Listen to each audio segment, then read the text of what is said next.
আসসালামু আলাইকুম, কেমন আছেন আপনারা? আশা করি আপনারা সবাই ভালো আছেন। আমরা আল্লাহর রহমতে সবাই ভালো আছি। তো আজকে আমি বানাবো মাছের মাথা দিয়ে বাঁধাকপি দিয়ে ঘন্ট। মাছ ভাজার জন্য আমার কড়া গরম হয়ে গেছে। এবার দিয়ে দেবো তেল, সরিষার তেল। আমার তেল গরম হয়ে গেছে, এবার দিয়ে দেবো মাছের মাথা।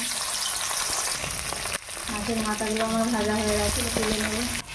এবার দিয়ে দেবো পাঁচফোড়ন, তেজপাতা,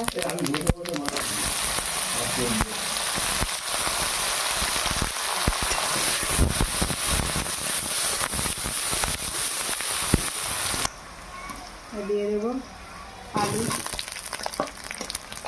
দিয়ে দেবো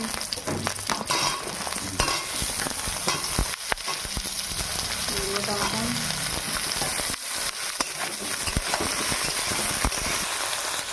দিয়ে দেবো লবণ,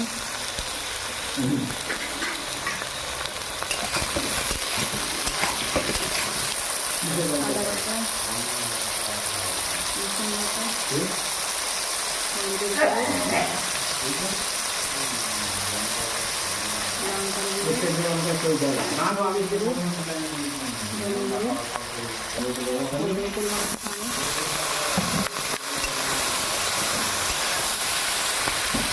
বাঁধাকপি,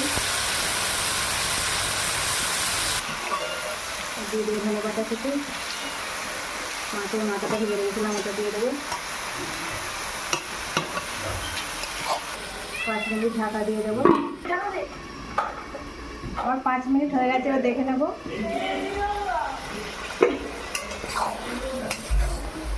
নতুন বন্ধুরা, আমি এখানে একটা বড় সাইজের মাছের মাথা দিয়ে এটাকে করেছি। আপনারা চাইলে 2-3টে দিয়ে যেমন পারেন দিতে পারেন। হ্যাঁ, এবার দিয়ে দেবো পরিমাণ মতো চিনি। আর একবার এটাকে নেড়ে দেবো।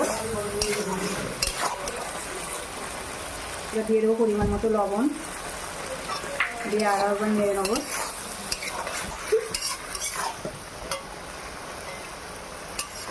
আমার মাছের মাথা দিয়ে বাঁধাকপি দিয়ে ঘন্ট আমার হয়ে এসেছে। এবার এটাকে আমি নামিয়ে নেব। দেখুন বন্ধুরা, আমার বাঁধাকপি মাছের মাথা দিয়ে ঘন্ট রান্না আমার হয়ে গেছে। এইভাবে আপনারা বাড়িতে বানাতে পারেন, ট্রাই করতে পারেন, খুবই সুন্দর লাগবে খেতে। আমার রান্নার ভিডিও আপনাদের কেমন লাগে অবশ্যই লাইক, কমেন্ট, শেয়ার করবেন। আমার চ্যানেলটিকে সাবস্ক্রাইব করবেন, পাশে থাকা বেল আইকনটিতে ক্লিক করবেন। আপনারা সুস্থ থাকবেন, ভালো থাকবেন। আল্লাহ হাফিজ। লাইক, কমেন্ট, শেয়ার, সাবস্ক্রাইব করে পাশে ভিডিও পাবেন। বলো।